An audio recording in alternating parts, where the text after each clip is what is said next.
Olympia, Washington, which is, it's about an hour south of Seattle.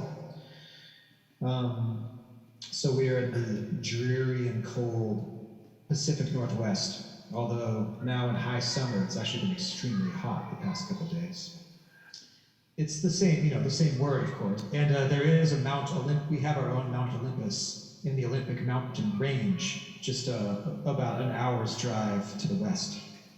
Well, we are lovers of Greek mythology as well, so it would still be a relevant question. There's two words there. Primordial is that which is the source of all things. The image that comes to my mind is of magma boiling up from the core of the earth and producing the continents that we dwell upon. It's something that's very ancient and almost beyond time, something that's transcendent because it is so old. Arcana is knowledge, wisdom, deep and unambiguous truth. And so together, these words evoke a wisdom or a knowledge or a truth that is very, very old, and indeed is truth that rises up from the heart of the earth and fills our lives with inspiration and deep meaning, and illuminates our path forward as individuals and as musicians and wolves in the throne room. Well, I'm very much a non-dual thinker, and so it's very easy for me to believe in a transcendent truth on one hand, and at the very same moment, I can hold the reality of the multiplicity of truths. There's no contradiction in my mind. It's something that's beyond words. I think that maybe it's easier to define what a lie is. I think that truth is one of these slippery words, and you can get ourselves wrapped in philosophical circles, saying, well, this is the Buddhist interpretation, this is the philosophical interpretation. What is truth? Is there truth? Well, that's a question that cannot be answered. It's like a Zen koan, I believe. We can all agree what a lie is. So maybe we can focus our energy on destroying the lies that sometimes we are bathed in this modern world. Crowley is the most well-known and in some ways important Western magician. And it is from his twisted mind that a lot of lineages have emerged. But none of us are Crowleyites or Thelemites. We've found our own path with magic and working within the realms of spirit. And it's maybe some ways, when you put a K on the end of things, it signifies maybe the tongue is in the cheek a little bit. It maybe takes some of the seriousness out of it, but at the same time adds a certain dimension of weightiness and indeed magic. Yeah, I would agree with that.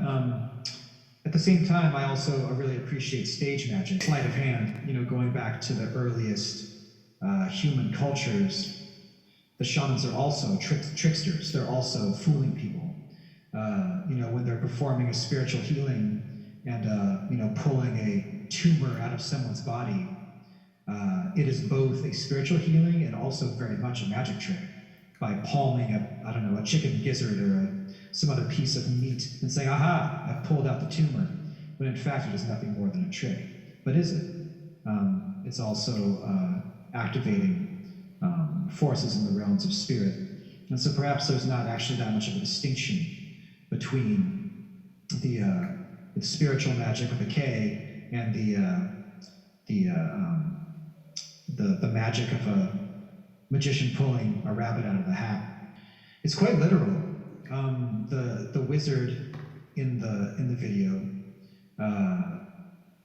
receives a vision from the mountain spirit and he travels to the mountain to receive what is indeed, quite literally, the magic of the mountain, the energy, the spiritual force of the mountain.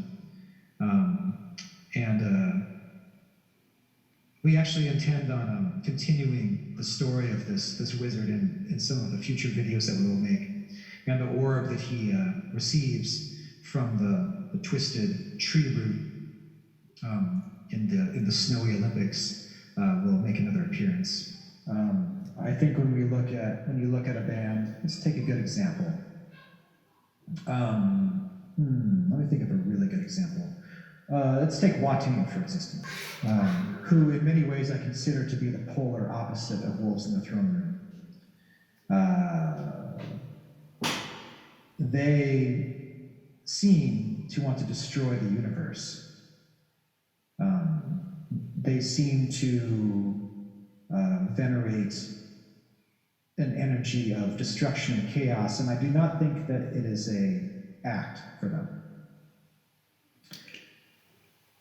And that's, as I think any listener will notice immediately, that is not what Wolves in the Throne Room is doing. Because I feel as though I am in service and devotion to the force of life in the universe. I see the life force of the universe as let's call it a cosmic serpent of glowing green energy. And we can feel this energy in our own bodies, in our Kundalini energy rising up from our roots. We can see it in strands of DNA that are the blueprint of life and living things. We can see it in the magic of photosynthesis in plants, eating the sacred energy of the sun. It's this beautiful green light that I see in the cedar trees and in the life-giving waters of our mountains. And I'm entranced by this life energy, and I feel as though I'm in love with it. This sacred fluid that I can drink from. I understand I see Kali Ma as well. I see Shiva the Destroyer. I see the forces of putrefaction and decay. And yeah, sure, that's one thing that one could be in devotion to. But I'm in devotion to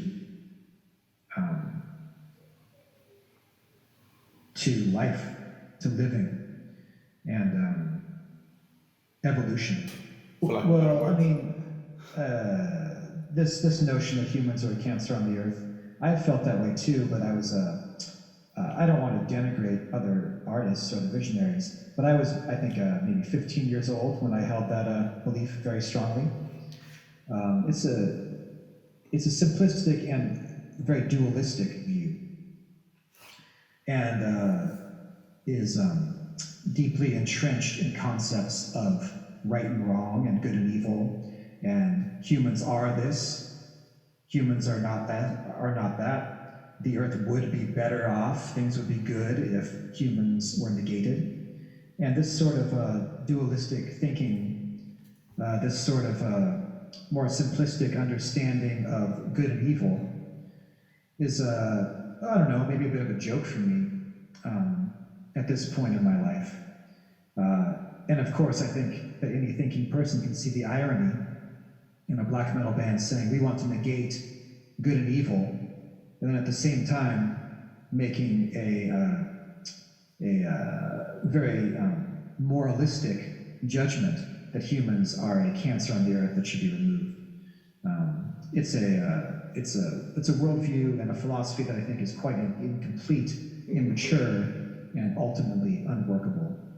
There's no such thing as looking too deeply into it. It's a magical image and was created specifically to create the possibility of this sort of archetypal interpretation.